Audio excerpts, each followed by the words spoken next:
За 98-ын 2 дахь дугаар. За энэ 98 гэдэг цуврал нь бол нэг 5 6 дугаар орохоор байгаа. Ямар агуулгаар яригдж байгаа гэхээр монголчууд төр удирдах тэр төр засаглах хүнээ хэрхэн сонгодог байсан гэдэг талаар одоогийн биднэрт хэрэг болох үс мэдлэг болох үс тийм агуулгаар яригдж байгаа. Одоо миний ярих байгаа цаг үе болохоор 13 дугаар зуун буюу Тэмүүжний хэрхэн сонгосон юм бэ гэдэг талаар 4-5 номон дээрээс бол ямар процесс явагдсан гэдгийг та бүхэнд ярьж өгч байгаа гэсэн үг. Энэ процесс маань нэлээд том хүрээний. Зүгээр ингээд нэг Тэмүүжин явж байгаа л би хаан болъё гэд болцсон асуудал биш байгаа. Тэмүүжнээс өмнөх 3 хаан маш богинохон хугацаанд гэж төрийг тэрүүл засаглаж исэн. Энэ хаануудын үед тусгаар тогтнолоо хангалттай олж авах тийм итгэл найдвар бол нэлээд бага байгаад исэн юм билээ. Бид нар тусгаар тогтнолоо олж авахын тулд тэр үеийн хамгийн том одоо бидний эсрэг байсан алтан устай уулзрал олох байсан юм билээ. Нэг бол алтан усыг эзлэн эсвэл алтан устай тохиролцсон. Тохиролцсон гэдэг бол мэдээж төр зүрийн байх учраас ерөн бол алтан усыг л дарж авч ийж бид нэр тусгаар тогтнолоо олох тийм байсан. Тэгэхээр тэр 3 хааны нүрийг үтсэн 10-д авг хотгийн 20-д одоогийнхэр бол яг сэхэднүүд, хөрөнгөнүүд гэх юм уу те тухайн үеийнхаа ар ноёд гэж байгаа язгууртан за бас нэлээд юм хөрөнгө чинээтэй одоо улс орноо гэж бодсон. Улс орноо гэхээс илүү ирээдүйн үр хойч маань бусад ийм суурин те ийм боол хөгжсөн улсуудад эзлэгдээд боол болохгүй гэдгээс л маш их айжсэн байна. Тэгэхээр үр хойчийнхоо сайн сайхны төлөө яг энэ алтан усыг дарж авах үед тийм хаантай болох ёстой гэсэн л тийм ихтгэл үнэмшилтэй 20-д язгууртнуудын бүлэглэл гэх юм уу одоогийнхэр тийм хааныг багаас нь боожулсан байна. Зөвхөн Тэмүүжинг биш. Хаан болох магадaltaй юм 20-д хүүхдийг авг өөр авг хотгоос ингэж бүр тэр дунд нь өнчөн хүүхэдч байсан авг хотгийн толгойлогчдын хүүхдч байсан те. Тэгээд ноёдтой нь хамт тэгээд иргэдтэй нь хамт ингэж боожулж бэлтгэж дээрэс нь маш том хүчний эсрэг тэмцэж байгаа гэдгийг мэдчихсэн учраас маш богино хугацаанд нэг төлөвний хугацаа гэлүү. Хойно одоо хэдэн жил наслт юм дээ. Тийм хугацаанд л бэлдэх шаардлагатай болсон байгаа. Татартай чинь бид нэр 13 дайн хийсэн байлээ. Тэр 13 дахь дайны дараа дайн зогсоох гэх юм уу тийм гэрээ алтан улстэй татар эднэртэйг ингээд тохиролцоод татар бол ерөөсөө л алтан улсын төр дарамт шахалтаар аргагүй ихэнд ерөөхдөө ингээд байлдаад байдаг байсан юм байлээ. Тэгэхээр дараагийн дайн бол маш том дайн болохыг бол мэдчихсэн учраас тэр баш богинохон хугацаанд өөрсдийн гэсэн хаанаа гаргаж ирэх, ард дэрэгдэх, ноёдуудыг бэлтгэх, зэр зэвсэг, хоол хүнс, тэ дайны одоо нөгөө онс чагт тэ маш том стратегийн юм зохион байгуулалтанд орсон байгаа юм л та. Тэр чонсын овг хотгууд, ойр хавийн овг хотгуудыг нэгтгэж бид нар тэр алтан улсын эсрэг байх юм байна гэдгийг мэдчихсэн. Тэгэхээр ийм маш том ийм процессыг л ярих гэдэг гэсэн үг энэ 5-6 дугаар дээр. Гэхдээ энийг ярьж та бүхэнд хүргэж байгаа энэ номнууд нь болохоор ямар нэгэн түүхийн нотлоготой баримттай ийм номнууд бол биш. Яг хүн зохиож бичсэн ч байж болох юм. Энэ номнууд эрхийг эсвэл үнэхээр бидний өвөг дээдсийн онгодууд хүний биедээр буугаад яг тухайн үед болж исэн процессыг за би тэгжсэн, ингэжсэн тухайн үед ийм нөхцөл байдалтай байсан гэд яриад бичүүлсэн ч байж болох юм. Ямар ч байсан те яаж хүн зохиосон ч байлаа ч гэсэн ямар ч тохиолдолд таамаглал дэвшүүлж байгаа гэдэг үүднээс сонсох байхаа гэж бодож байна.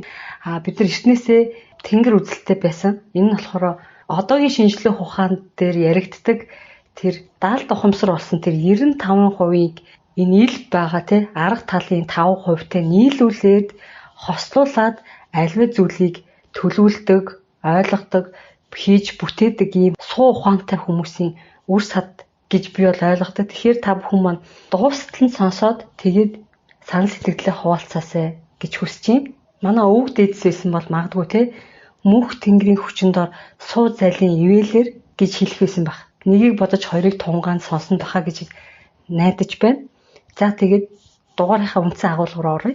Тэгэхээр тухайн үед Тэмүүжнээс гадна чонсын 27 отог болоод ойр хавийн те отгуудаас нийлээд 20 орчим хүүхдийг хаанд сонгохоор бэлтгэж байсан юм билээ. Тэгэхээр Тэгэхээр тэр нь ямар хотын хүүхдүүд байсан. Тэгээд тухайн үеийн отог овгуудын онцлог нөхцөл байдлуудын талаар илүү нөгөө амьдралд ойр байдлаар бол ярих байгаа.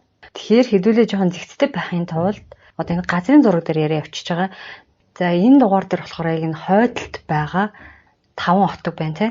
Бэгнүүд, бэлгүүнүүд, хатагийн, сальжууд, дөрвөн иргэн гэдэг. За энэ дөрвөн овг отог дээр бол төвлөрч ярих юм байгаа. Тэгээд энэ дөрвийг ярихын тулд эдгээртэй хил залгаа байгаа баргуужин дөхөм гэж бас хэлдэг те. Баргуужин энэ газрын зураг дээр байгаа. За энэ хоёрыг давхар бол ярих болно. Ямар гарал үүсэлтэй юм те. Хоорондоо ямар харилцаатай байдаг талаар бол ярьж тарах гэдэг. За чонос гэдэг маань хүүхд толботнууд. За тэгвэл хойдлын тэр 20 төмөд баргуужин гэдэг нь хүүхд толботнууд бас байдаг болов юу гэж бодож байна. Харин өөр ус үндэстэй болов. Тэгэхээр энийг тодорхой болгохын тулд бүр манай эртний өмнөх хэдэн мянган жилийн тэртээхийг ярих хэрэгтэй болж байгаа. За энийг болохоор хэний ярианаас хэдүүл ойлгох боломжтой вэ гэхээр Монгол товчон түүхийн номон дээрх Хабул хаан тухайн үедээ яах нь вэ? Тэгээ хаан болохын тулд түүхийг сайн судалсан байгаа. Тэгэхээр Хабул хааны судалснаар, сонссноор, мэдснээр өөрийнх нь одоо байгаа тэр газар нутаг, одоо бидний байгаа энэ газар нутаг дээр хүнээс өмнөх үед ямар хүмүүс амьдарч байсан, ямар шугам байдалд амьдарч байсан гэдэг талаар энэ яриан дээрээс бол нэлээд ойлголт авах боломжтой. Хабул хааны олж мэдснээр бол анх хүн энэ алтан нурууг тойроод үүссэн гэж үздгийг олж мэдсэн. Энэ алтан нурууг тойроод 12 өв арьсны өнгөтэй одоо 12 өөр арьстан гэж байгаа. За 12 дээд эцэг гэж энийг бас нэрлэж байгаа. Тэр нь ямар арьсны өнгөтэй хүмүүс байсан гэхээр 12 бас отогч гэж нэрлээд байгаа юм шиг байгаа. За тэдгээр 12 арьсныг товч хэлээд өгчээ. За хар арьстан гэж энэ эдгээр хүмүүс нь домбуур уруултай, машид хар арьстай, маш хурдан гүйдэг, гүйгээд ирвсийг хүртэл барьж чаддгаа гэж байна. Дараагийнх нь 2 дугаар нь хүрэн арьстан. Уруул том боловч домбор бус хамар нь арай жижигвтер, хар боловч арай гэгээлэг арьстай гэж байна. 3 дугаар нь бор арьстан. Бараг цайварч бас л бараан, уруул нь нэмгэвтер, хамар нь шулуун. Энэ нөгөө арьсных нь бараанаас арай цайвар руу яваад байгаа юм шиг байна. Чагсаацсан юм шиг байна. За хул арьстан гинэ 4-р нь зун нь борлож өвлөн цайрдаг. Та өрсөн ихэнх нь ийм ээ гэж байна. За бид нар бол хул арьстад орох юм байна. За 5 дугаарт нь болохоор шар арьстан. Зун нь улаан ерөнхийдөө шаргал байдаг үрсээ гэж байна. 6-ад нь улбар арьстан. Үс нь улаан, зүс нь шаргал тэр үрсгэнэ. За 7 дугаарт нь болохоор ягаан арьстан. Үс нь хар, зүс нь нялх хүүхдийн арьс шиг хөрсгүй. Энд тэр та нарын Япон гих үрс багтнаа гэж байна. Ягаан арьстан гинэ. Япончуудыг за хүүх арьстан гэж байна. Хүүх толб шиг царайтай үрс. Тэд өхөж дуусаж байгаа дурсамжил үлдэхэндэ гэж байна. Нөгөө аватар гэд кинонд гардаг шиг. Гэхдээ тэр чинь жоохон цайвар тэнхэр байдаг бол бидний нөгөө төрхөд байдаг хөх толб биш те. Яг тэр толб шиг өнгөтэй гэхэр нэлээ бараан цэнхэр хөх өнгөтэй. Ийм арьстан бас 12 арьсан дунд байсан. Гэхдээ баг устдад үг болж байгаа гэж байна. За 9 дугаарт нь зэвхий арьстан гинэ. Үс зүс шаргал гэж байна. За европчууд л хөвчлэн байхаа орох юм те. 10 дугаарт нь болохоор цоохор арьстан. Үс нь боровтор, зүс цайвар, хамар нүртэй, толботой гинэ. За 11 дугаарт нь алаг арьстан. Үс нь хар бор, нүүрний төв хэсэг цайвар, шанаа руугаа шарлаж орж ирсэн. Одоо та хэдийн хэлдэг герман гих мэт үрс ордгоо гэж байна. За 12 дугаарт нь болохоор цагаан арьстан гинэ. Энэ нь болохоор үсэн цагаан, зүсэн ч цагаан гэж байна. Хөмсөг сормосгүй цагаан гинэ. За ийм 12 арьстай юм хүн үссэн гэж үздэг тийм домог бол хабуулхан сонсч ирсэн юм байна. За тэгээд эдгээр хүмүүс нь болохоор дээд отгууд буюу 12 дээд эцэг тэгээд 12 эстэн гэж нэрлэдэг. Эд эсийн эстэй эстэн гэж нэрлэдэг. Эдгээр 12-ын 7 нь одоо болтол анхны хүн үссэн дэлхийн төв газар нутаж одоо хүртэл оршиж л байна гэж байна. Тэгэд энэ 12 одоо арьстан нь өөр өөрийн гэсэн одоо сод гоц авьяастай. Гоц чадвартай гэж байна. Гоц авьяас болгон өвлөгддөг шүү дээ тий. Одоо сайн дуулдаг аавын хүүхэд заавал сайн дуулах албагүй байдаг. Зарим нь тэрийг өвлсөн, зарим нь өвлөөгүй байдаг. Тэгтэл энэ 12 гоц авьяастай арьснуудын 7-гийнх нь яг тэр гоц авьяасыг нэг генэнд ингэж цуглуулж чадсан, өвлөгдөх боломжтой болгож чадсан нэг одоо генийн одоо инженерчлэл нэлээд удаан хугацааны юм болсон баг л та.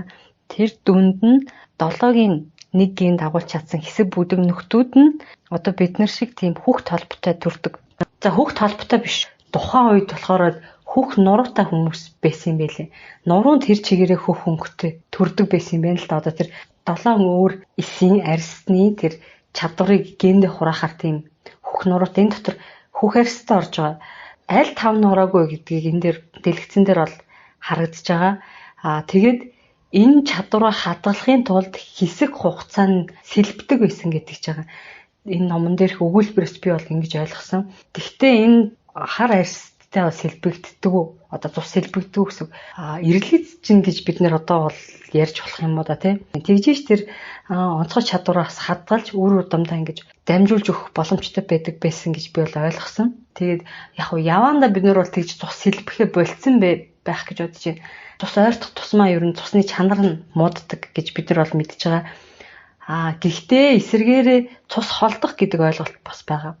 Тэгэхээр тэрийг маш зохимжтой төвшөнд ингэж сэлбэж сэргээдэг байсан юм байна гэж би бол ойлгосон. Энэ номон дээр яг энэ өгүүлбэрээс би тэгж ойлгож байгаа шүү. Та бүхэнд уншаад үгэй. Рим 2 эс чинь хоёулаа нэг отогт оршино. Ийм 12 өөр эсийн отгууд байлаа. Цус холилдох асуудал гарна. Хоорондоо сэлгээд байвал буюу энэ 12 өөр эсүүд хоорондоо сэлгээд байх юм бол бие биенээ дэмнээд байдаг. Харин ах トゥ нар холилдож суугаад байвал мөхөөд байдаг энэ жамыг бид олж харсан юм аа. Тэгэхээр нэс болгоныхаа тэргүүнийг тодорхойлсон юм да. За та нар ястан гэж хэлдэг чинь биднийхаар эстэн юм аа. Сүүлдээ явн явсаар ястан болсон юм. Ил 12 эс нэг чадвартай ориглон их авьяас бэлэгтэй байдаг. Тэднээс 7-г нь бид хөглөж ариун өндөр үрстэй өвлүүлэх бат эс болгож чадсан. Та бүхний 13-ны 9 хэмжээтэй тэнцүү бие. Харин нэг хуруу дутуу буюу энэ 10% дутуу байгаа нь ойрхон хар арьсантай ураг төрөл болж хөх толбны цусаа сэлбэдгүү гэж байна. Энэ 12 эснүүдээс бид нэр хар арьсантай цусаа сэлбэдгүү, дээрэс нь одоо хөх арьснууд хэдхэн үлдсэн, бараг урсаад алга болсон гэхээр 10% дутуу явж байгаа гэсэн үг. Бид нар ч яах вэ, хөх нуруутай хүмүүс шүү. Нуруу тэр чигээр хөх байжгаад жоо сэлбэхгүй л яваад байгаа гэж би хувьдаа зүгээр ойлгоод байгаа. Тийм учраас одоо бол тэр нь жижигэрсээр нэг толб төдий болсон гэж ойлгогдоод байгаа. Энэ 10% дутуу мэдээлэл нь дээд өвгдийн ганцхан хурууны дайтай бөгөөд энэ эсийн чадварыг бөөгийн хүчээр төвлөрчих, хүчийг олох энэ хоёр учгийг онгод тэнгэр хөвлөдөг гэсэн учигтай. Огторгуйш эрдэм болно доото зүүн 2 юм аа гэж байна.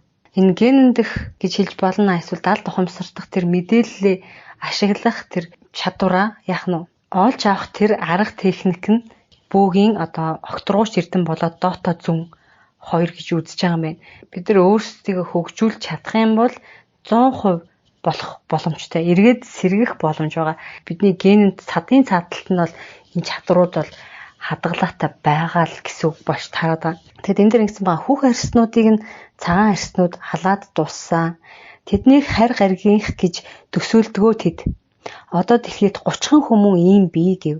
Энэ яриаг сонссон Аянгат дудган маань шүнэн зүүдэлсэн юм байна л та. Тэр зүүдийг сонирхуулаад яриад үгүй. Шүн зүүдэнд минь хөх арьстан 2 хүмүүнийг үзүүлсэн бөгөөд ботхоор зүрх чичрэх юм. Маш их гуниг зовлон хосолсон нүдтэй нэг том хүмүүн түүнээс арай бага хүүхдэнч гэмээр 2 хүмүүнийг ёстой өнгөтэй будагтанд бараг 3D байтугай 9D гэчээр нь харуулв. Том нүдтэй байсан хөх арьстай ч гэсэн би тэдний судсуудыг бас харж гайхсан. Хөхтэр хөх судас гэдэг чинь юу гэсэн үг вэ? Хэмээн одоо ч гайхна. Нилийн тунгалаг тод байсан. Арьс нь яг л бидний хүүхдийн нуруунд байдаг хөх өнгөтэй болоод ч тэрөө надад их эмзэг туссан. Тэр нурууны хөхийг бүх арьс нь гэд төсөөлөд үзтээ. Маш турахаа яданг бөгөөд хоёулаа атраад суучихсан. Бөөн гуниг зовлон байсан.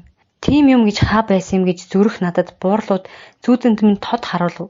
Би хүүхэд мэт багыг нь хараад идэх юм өгөх юмсан хэмээн бодож байснаа мартсангүй. Мөн энэ хүмүүс туслаач гэдэл хин нэгэнд чарлаад хэлэх гээд байснаа санана.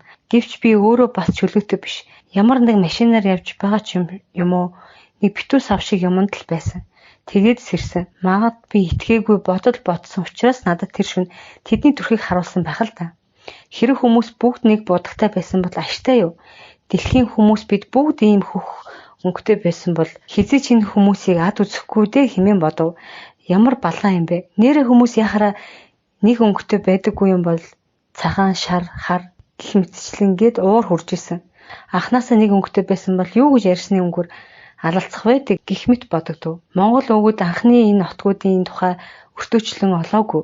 Харин өөрсдөө сүнсээрээ хайж олжээ. Бөө гигэн тархиа тэд өдөө болтол хөгжүүлсээр л яваа бөгөөд тэдний ирээдүйн зорилго нь бас асар их. Хүмүүн төрлөختөн бүгдийг гэгэрүүлэн хар сүнснүүдээс авран төгөлдржүүлэх зорилготой аж. Энэ 12 эсийг нууцлан 12 жилээр нэрлсэн байт юм байна. 12 жилээс ганцхан амьтан нь одоо газарт байдаггүй. Үлгэр домогт байх учир нь хөх арьстан хүмүүсүүд устдаж үгүй болсон гэсэн үг дээ. Үүнийг нь үлгэрийн луу гэдэг амтнаар төлөөлүүлдэг. Гэвч хүмүүн төрлөختний анхны эсүүдийн нэг шүү дээ.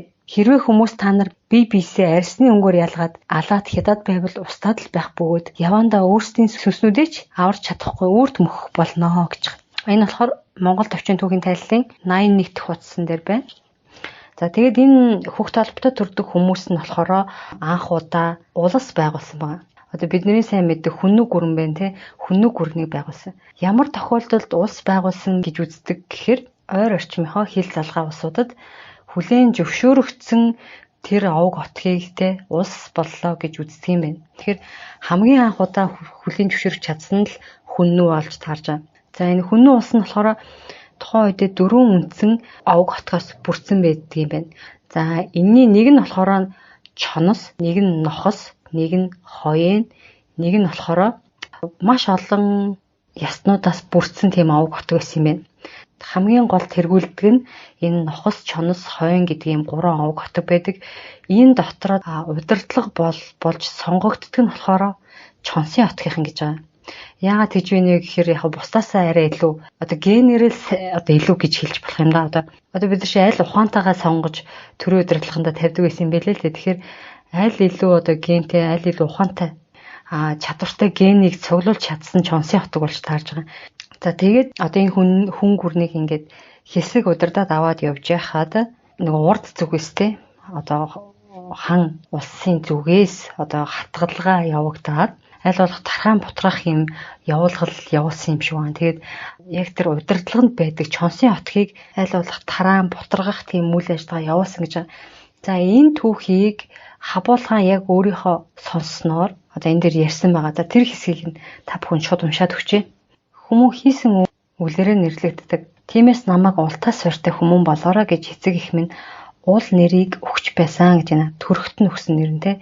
Харин би бээр өссөн томроод уг тэнгэрээ залснаар Кау нэртэй босон. Тэгэхээр Каул химэн хүмүүн явж байгаад эцгийн орыг залгаж хан босноор Кайбаул буюу Хабуул нэртэй болсон юм а гэж байна. Тэнгэрээ залсан гэхээр энэ бол улаач хүн байсан гэсэн үг. Кау гэдэг үг бол ер нь бөө гэсэн утгатай. Нэрэнд нь Кау орсон бол ер нь бол улаач гэсэн үг. Бас бэхий улаач гэсэн үг байдаг. За өсгөө насанд юу хэмээвээс өтгөс өвгдийн үлгэр домог нь эдэр улаачтын баатарлаг төлс эрмэг зоримог байдлыг нь бишрэнхэн сонсож байдаг балчир үр байсан гэж байна. Эдэр насанд ирээд эр бие гүйцхийн цагт адуундаа явж байгаад өлмөдөө аянга нэрхийг үтсэн юм. Бүхээгүүдээ баярлаад санд минь давхиад ирэхэд ах ихэд баярлаж за миний дүү угсаагаа сэрэж эцгийнхээ хүслийн зүг авах болж тэгээд ууланд амьдардаг нутгийн нэг хөгшин бүгдээрээ л нэрийг нь цэрлдэг тэр нэгэн өвгөн дээр дагуулan очоод ахын ууланд нь туслаад амьдрал ахууг нь тэгшлэж байгаараа нэгэнтээ чиний бие хасаг тэрэгний цүүнээс өндөр болж хамаг амьдралаа тэгшлэг болж ардаар амьдарч ахуугаар явна уу. Ахта дэм болж баатарлаг туйлаа бүтээнэ өөрөө мэд гэд орхиод явлаа. За ингээд улаач болоод онгод дээдсүүд буугаад их гүрэн яаж байгуулж байсан тухай хизээч сонсоогүй барилга байшин балгасны тухай ярнаа. Ил хаан гээд агуу хаан байсан тухай түүний үр сад юм гин.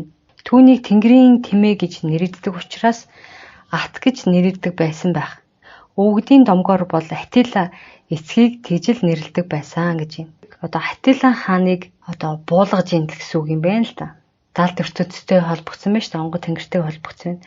Түүний үр сод болсон биеэр тэр цагийн өөх түүх нүдэнд үзээгүй сэтгэл төсөөлөгдмгүй баатарлаг туйлсыг сонсоод Монгол улс хизээ нэгэн цагт ийм их гүрэнтэй байсан гэхэд үнэмшиж ядан байсан гэж байна.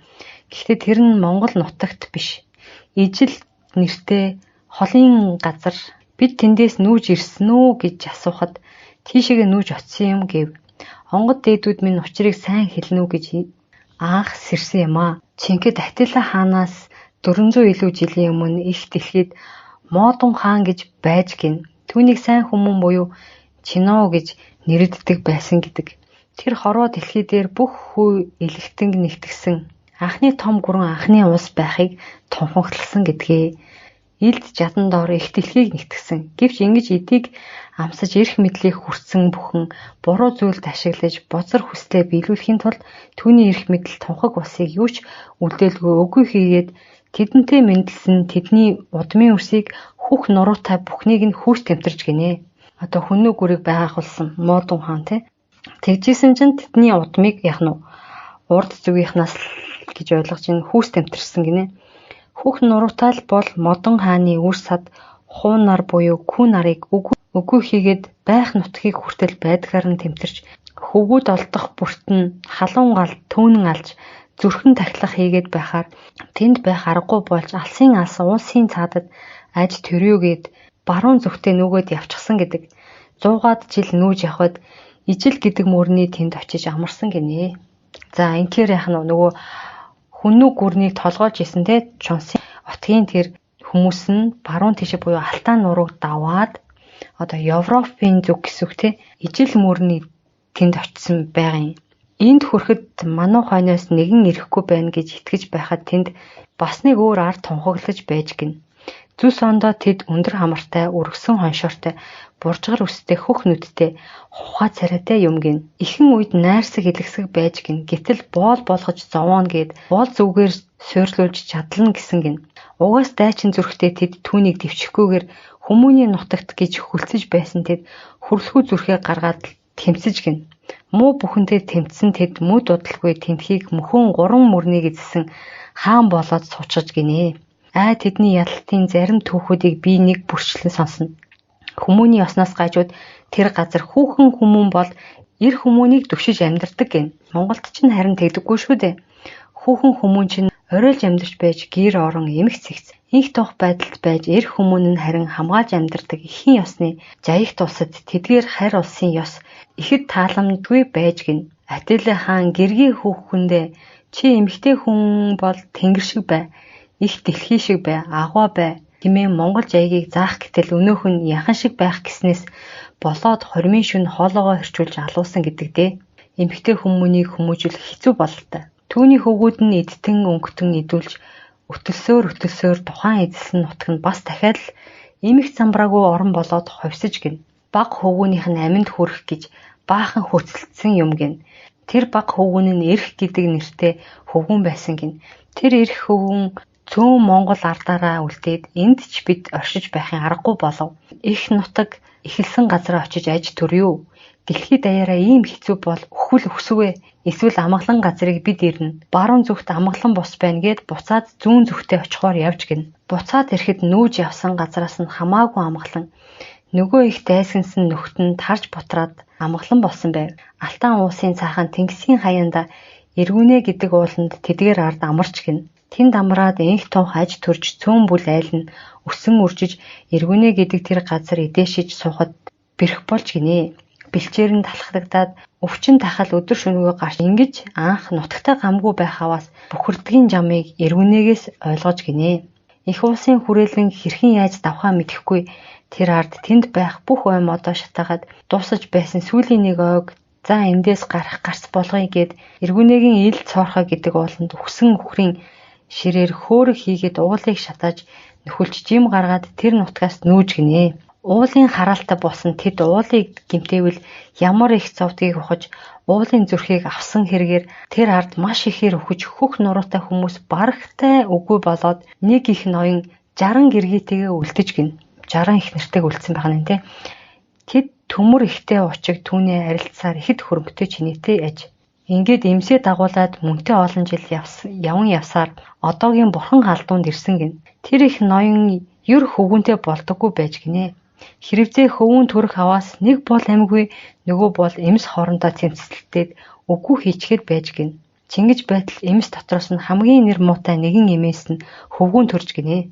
Эзэн ноёноо булаацалдсан тэмцэлтэнээс эхийг нь хөнөөж хаяад хүүг нь өлбөрч өгөх гээд эхийг нь элгэн дээр орхиод явчихж гин. Энэ хэргийг мэдээд тэр ноён бүх эмсээ хөнөөж алсан гэдгээ. Ингээд гагцаар амьдрюу гэд уул талаар дэрлэх чулуу хайгаад явж байтал нэгэн хүү олж гин. Нөгөө хүн нурундаа хөх толботой чон шиг үлсэн чонын сүүгээр тэжигдсэн хөвгүн байсанд бүрт чон гэж нэрлэжээ. Ноён тэр үрээ машид их инэрч аваад шөнөн нүд цавчихгүй манаж өдөр нь хормоогоос холдуулахгүй өсгөж 90 цент хүргэж эр биеийг тэнцүүлж хөвгүн чихэд сайхан эр болж энэ их зовлон гонгийн төгсгөлийг нь барих гэж эр бираараа төмөндөө хүндлэгдэж отог омгийн хаан болж дахин энэ Монгол нутагт хөх толбот модон хааны хөвгүн төмнийг толгойлсон гинэ. Утгийг толгойлоход гэргийн их хүч өгсөн юм гэдэг. Тэр залуу эр эм хоёр гөрөн ус байгуулахаас ахуулаад газар дэлхийн гамшиг адуу малын тахал энэ их туулсан түүхээс ихийг сурч мэдсэн тул ардыг хэрхэн амрааж ардыг жаргалтай байлгахыг онол болгон номлож үрээс үрд нэгэн хөвгүндээ өвлүүлэн явуулж тэртэх үеийн модон хааны үр сад хөх толботон үрсийн ихийг дахин авчирч гин. Хөх чонсынхан баруун тишээ Европыг зорьсон бол олон яснаас бүрдсэн овог утаггүй байсан да. Эднэрээс хоошоо яваад уул тайга руу цухтаасан байх нь шүү дээ. Энэ ойн иргэд гэж бас хэлээд байгаа. Тэгээ буцаж ирсэн нь одоо энэ хойдлын ойрод 20 төмөд барууч төхөмд бол тэдний хойч үе нь бол байгаа гэсэн үг. 100% яг л нэг цусаа хадгална гэж бол угаасаа байхгүй. Одоо энэ олхнууд гэдэг байгаа эртний нөгөө хоён гэдэг овогч нь дотроо 4 хуваагдж байгаа бас овог хотгод нь. Энийг бол дараа нэлээд дэлгэрэнгүй ярих юм байгаа. Олхнууд гэдэг овог хотг бол нэлээд тийм цус холилдсон. Дандаа юм охтуудаараа ив гэрээ хийж бусад овог хотгуудтай ив найрамдалтай байсаар ирсэн.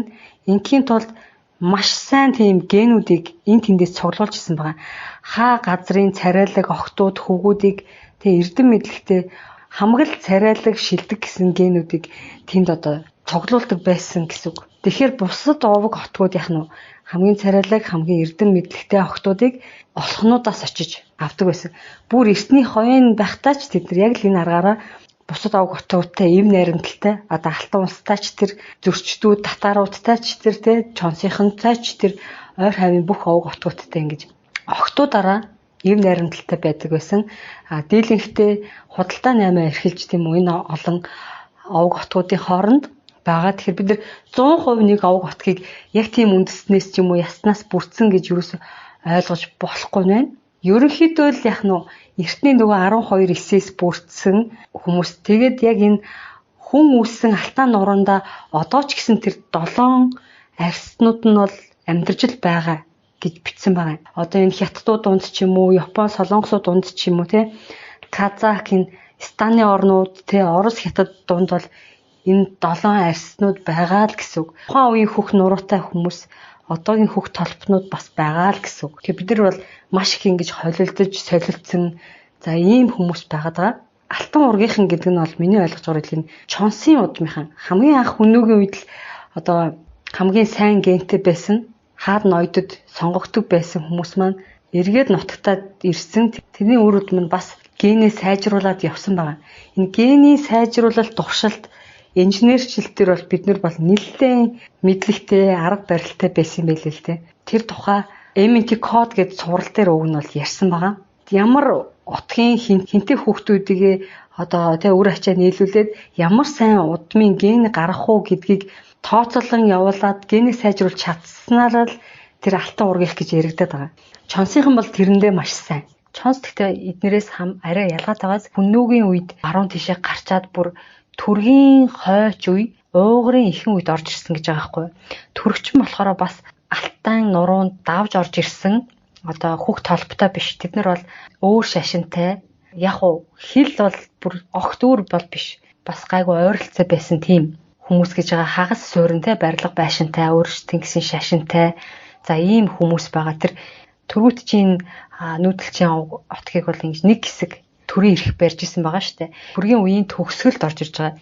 Төрөг унаад уугар буюу энэ ойн иргэд тавьцаатай хойд нутгийн тэгтээ бөөж шүтлэгтэй нөгөө чонсын хөх толботой уугрууд төрийн эрхэнд гарах үед чонсын отгийн үлдэгдэлтэй нэг хитгэн гэр бүл гэж шүү дээ. Хитгэн гэр бүл буцаж нутагтаа ирсэн байх нь шүү дээ.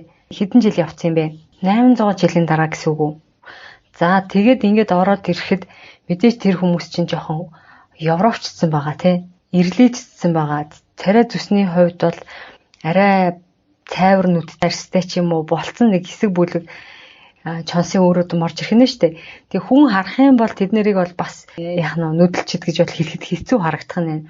Тэгээ дээрэс нь төргийн сүүл үед орж ирсэн гэж байгаа шүү дээ. Төргүүд чинь өөрснөө бас тийм өндөр хамартай одоогийн бол нэг казак хуу ч юм уу те нэг уулынхны дүү царайтай арай жоохон тийм европчууд дуу тийм царайтай хүмүүс төргүүд байсан гэдэг жаа. Тэгэхээр түүхийн ном тохимолд бол яах нь тэр чонсын үлдэгдэл үр садыг орж ирэхэд зүгээр төргүүдийн л нэг хэсэг гэж ойлгож явсан юм шиг байгаа юм. Тэмдэглээд үлдсэн.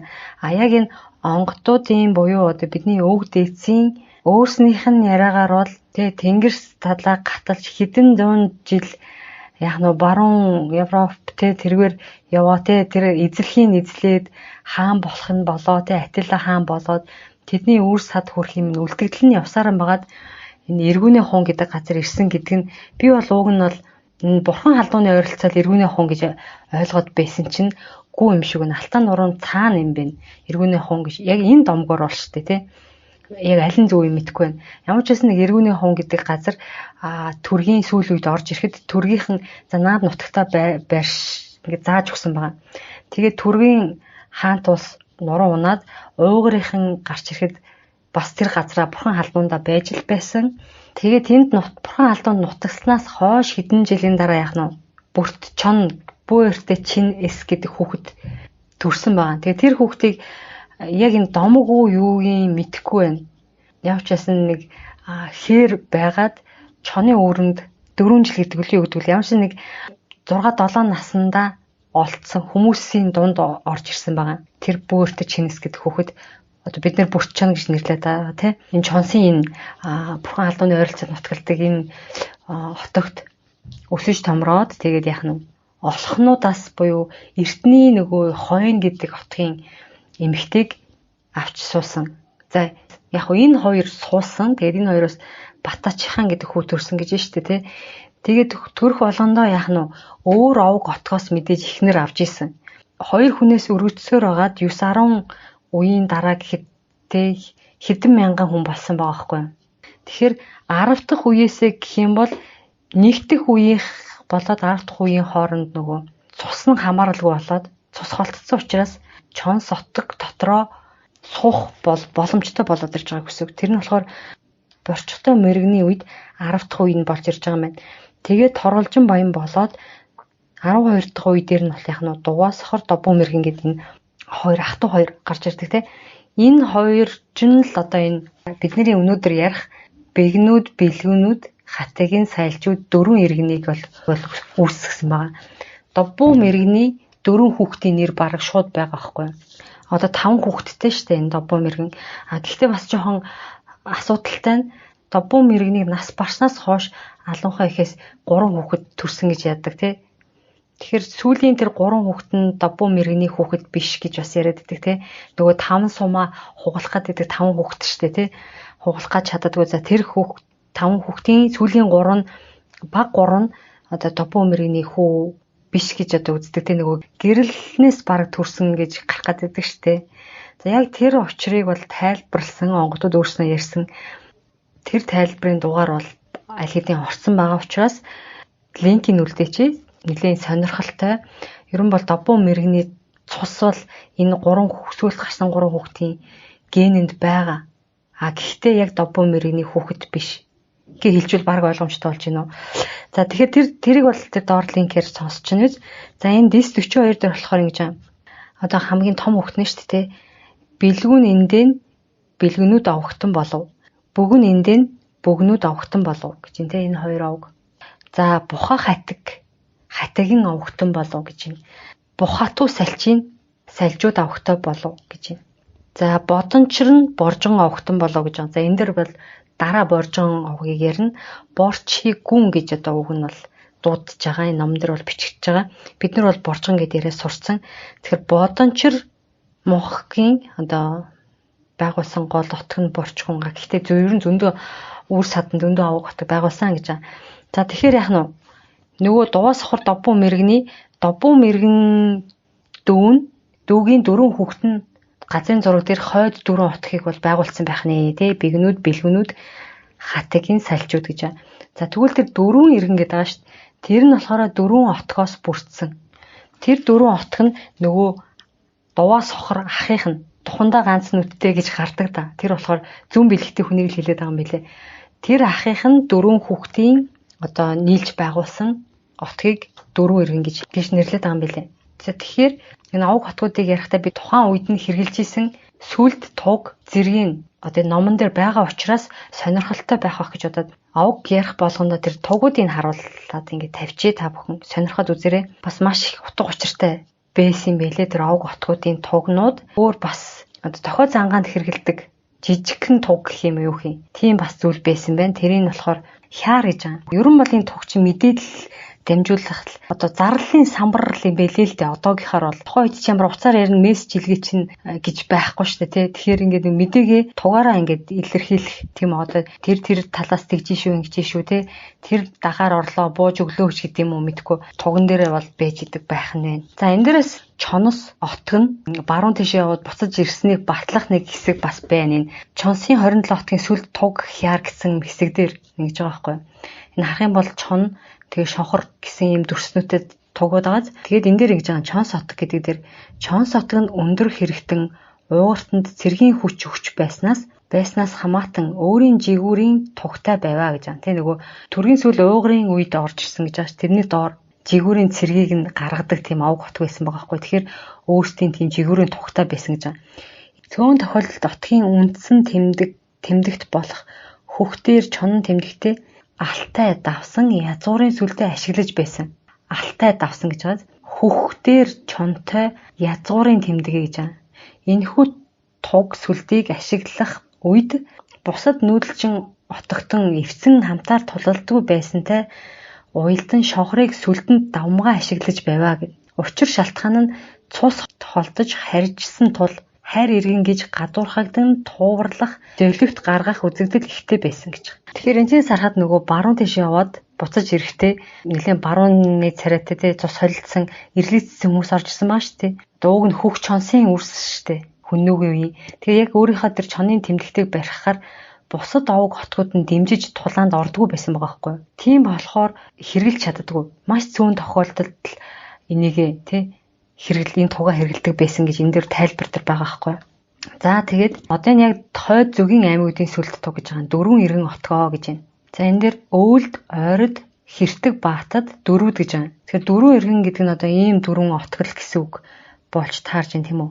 За дөрвөлийн хоорондоо нэг жоохон ээс тэмдэг шиг дүрстэй. За дуваа сохрын дөрвөн хүүхдийн нийлж байгуулсан гэсэн үг шүү дээ. За тэгээд марал отгийн зан заншлаас улбаалж дэгрээ хасыг бэлэгддэг. Ээс үсэг биш дэгрээ хас гэж нэрлэдэг юм шүү манайхаа. Энэ нь уялдаа холбоо сүлэлдэгээ эв нийцлийг бэлэгддэг тул нүүдэлчин ард түмэнтэй эв гэрээт байхыг эрхэмлэж тэмдэгтийг өөрсдийн аль чигүүрт буй ардуудтай нийцүүлэн туг хяарлан дайн тулаанд орох бүлгөө гэж байна. Уугрын эзэнт гүрнийг дарангуулах Киданы дайнд идэвхтэй оролцож байсан тул дайн тулааны мэдлэг өссөн байдгаа. Түүнээс хойш шаардлагатай аюулын орон зайд захчин хийж ардаа хамаарч байсан. Захчин гэдэг нь болохоор хилчин гэсэн үг. Захын аймагуудаар байдаг энэ хилчдэг захчин гэж нэрлэдэг байгаа юм билээ. Тиймээс жанжид сайтай цэргийн зохион байгуулалт хөгжсөн хотог гэж байна. Тал хээр, ой тайга, говийн альч тулаанд оролцох чадамжтай. Боловч хамаг Монголын үед зэвсгийн нөөцгүйгээс болоод идэвхтэй дайн тулаанд оролцохоо болсон гэж байна. Бодончир эцгийн үед отгоор мянгалдаг байсан бөгөөд томрон тэлсээр хамаг Монгол улсын үед ойрдууд, дөрвдүүд, өөлдүүд, хэртгүүд гэсэн нийцэлтэйгээр жигүүрийн тулаанд оролцдог ба дан отог аймгаар дайнд оролцдоггүй гэж байна. Хотулаа хааны үед бол тэргүүн жанжин нь сунж мэргэн байх цаг үед илгэн улаан, Уй шувуун сүлд туг хяртай байваа. Уй шувууны дүр нь их зурдаас жигүүрлэн нисэж буй хэвтэй гэж юм. Баруун жигүүртэй туг нь илгэн улаан чагтан тэмдэгттэй манлай дайчид хэрэг тулаантай. Зүүн жигүүртэй илгэн улаан хэртэн хавирган сартай тугтай хориг тулаантай төв жигүүр нь сүл дээрээ хүнд морин цэргэн шөргөөт хурдны бус суумал тулаан утаг аймгаа гэж юм. Морин ангийн эсрэг тулаан гинэ. Суумал тулаан гэдэг нь. За дөрвөн иргэн утаг нь бол ийм байх нэ тий. Гарал үснэ дуваа сохрын дөрвөн хүүхдээс гаралтай. За энд болохоор бөгнүүд, хатигийн сальжууд утгийн тогнууд харагдаж байна. За эдгээр дөрвөн утаг нь одоо нөгөө алангойх, дубуу мэргэн хоёрын дөрвөн том хүүхдийн дөрвөн утаг гэсэн үг тий. Энэ дөрвөн утаг нь хүн амын өсөлт бага байснаас бүгд нийцсэн дайн тулаанд гарах бөгөөд хойд жигүүрийн өдөөлөх дайнд идэвхтэй оролцох хойд загчид буюу хойд хилчид гэсэн үгээ. Тэд хойр төмөд баргуужин мэрэгд ойрд нарт төртийн ив гэрэт барьж хамгаалж өдөөлөх дайн болоход манлай цэрэг болон гарна. Цэргийн гол тулаан нь уулын барта ашиглан тулалддаг гэж байна. Харин тал газрын тулаан төдийл нэмэртэй биш. Ойноос чагт сайн уралдагтай хамаатан гол гатлах гүүр сал хийдэгт уялдан хойд талын дайнд идэвхтэй оролцдог. Эдгээр дөрвөн утаг нь анхандаа дайн тулааны бус ахуйг тэтгэх утаг байснаас тогтон үлдсэн дундын туг сүлд нь сарны зурхай бүлгөө. За энэ дөрвөн утаг нь нийлээд 7000 өрх айлтай гэж байна. Бэлгэнүүд бөгнүүд утаг нь 20 төмдийн ой иргэд баруужийн төхмийн хил залгуу аж төрөх учир хойд зүгээс халдга ирүүлт хүчээ зэрэг болдог. Эдгээр нь алуухай ихийнхээ гарвалаар тэдэнтэй холбогдох учир харилцаа холбоо сайтаж хэрэг эвдэрч тэд довтлох аваас хилээ хамгаалах хойд талын загчин хилчин аймаг болно гэж байна. Алуухан эцэг нь 20 төмдийн ноён гэж байгаа. Тэгэхээр хойно байдаг те тэр 20 төмдтэй бол яг нь хугацаа гарвал нэгтэй учраас бас гайгүй харилцаа холбоо сайтай гэж үзэж байгаа юм байна. Гэхдээ л бас те хоорондоо маргалдаж мэтгэлцэхгүй муудалцахгүй гэсэн үг бас биш болж таарч байгаа юм л да. Гэтэ аль болох ив гэрээ барих гэж хичээдэг байх нь. Хатган бол мэрэгд болон 8 аймагаас халдлага ирүүл хамгаалах үүрэгтэй гэж байна. Дөрвөн иргэн бол бичлэхэн жижиг мөхөж буй утаг бөгөөд хатганы нүмер нөөлөгт явна гэж байна. Мэрэгд хэрэгдээс ирэх дайнд хамгаалах үүрэгтэйч мөн хойд талын загчингуудын үйл ажиллагааг хянаж байх үүрэгтэй. Сальжууд нь мөн баргуужийн төхмөөс ирэх аюулыг хамгаалдаг давхар жадарнуудыг хянах үүрэгтэй. Учир нь сальжууд жадран хоёр таарамж муутай байдаг гинэ. Ялагдвал зүхтах цамыг хариуцах мөн тэр зүг цухтаасан дайсныг нэхэх үүрэгтэй гэж байна. Тэр зүгт буюу нөө жадарны зүгт байх нь шүү дээ. Тэд анчин гөрөөчин учраас мөрч олонтой хааны цэрэг татлагт нийтдээ 6000 цэрэг гаргах чадaltaй. Тэдний хатигны харуутай жанжин удирдна. Харуутай жанжины баруун зүүн гарын жанжид нь дөрвөн иргэний нэхүү жанжин, бөгнүүдийн долоодой жанжин болно. Харуутай болон долоодой жанжид зөрчдийн 8 түмэн цэргийн дайны үед нас барсан гэж байна. Нэхүү жанжин Хотулаа хааны үед болсон дотоодын тэмцэл дөрвөн иргэний самууны үед өгөөд болсон гинэ. За тэгэхээр эдгээр 5 овог хотгийн талаар бол товчхондоо ийм байна.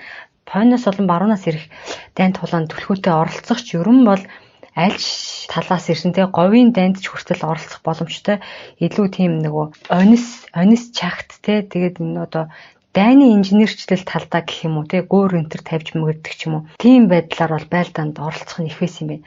Хүн амын хувьд бол тийм их биш 7000 л өрхтэй. Тэгээ нэг өрхөөс ойролцоогоор нэг хүн гаргаж чадна гэхээр 6000 орчим цэрэг дундаасаа гарах боломжтой. За ийм 5 хойд хилийн отгууд байх нэ. За тэгвэл тухайн үед нөгөө Тэмүүжнээс гадна бусад овог хотгуудаас хаан болж болохоос хүүхдүүд байсан гэж байгаа шүү дээ. Тэр жагсаал дунд энэ овог хотгуудаас хүүхэд байна уу хэдүүлээ харж үзье л да. За энэ 5 хотгоос Хатагины Хадан гэдэг хүүхэд Тэмүүжний өрсөлдөгч гэх юм уу тийм одоо хаанд бэлтгэх боломжтой нэг хүүхэд байсан юм байна. Хадан гэдэг. Одоо энийг болохоор Байрангийн хар пике ноён ярьж байгаа шүү. Хатагины эцэгтэй нойр зур холбоо сүлбээ гүнтээд дээрэс нь найрсаг арилжаа 8-ны сүвтэд бол ахуйчхан болоход болмоор байсан ч хэрээдэд алдчихсан гэж байна. Жамуухыг дагаж явж байгаад надаас холцсон гэж байна. Тэгэхээр жамуухыг дагаад хэрээд рүү явцсан хүүхэд юм байна.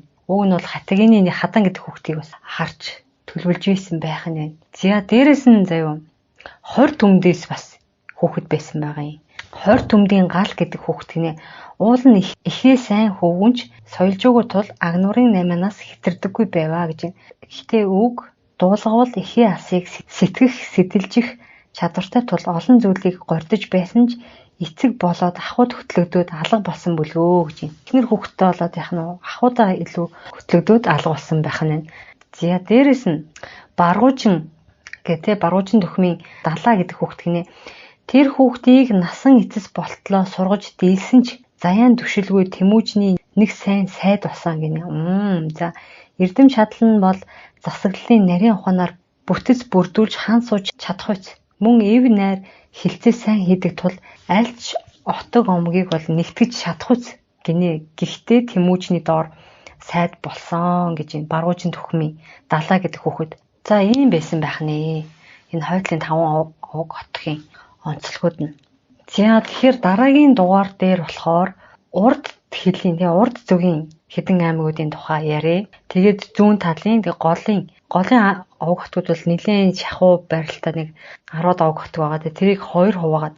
За ингээд ерөнхийдөө нэг 5 орчим дугаар болох юм шиг байгаа. Энэ яг энэ Чонсын овог хотгуудыг ярих юм бол. За тэгээд өнөөдрийн дугаарыг ингээд өндөрлөе. Та бүхэнд ямар санагдав? Би болохоор энэ урдаа 4-5 ном ингээд тавьчаад хэсгээс нь ингээд түүж талд мэдээлэл байгааг ингээд цуглуулж ярьж байгаа учраас бас жоохон цаг зав авч байгаа. Дээрэс нь хань төрөд хоолоос жоохон хэцүү байлаа өнөөдөр. Тэг ямар санагдав? Юу бодогдож байна? Хуваалцаарай. За тэгээд дараагийн дугаар хүртэл түр баяр таа.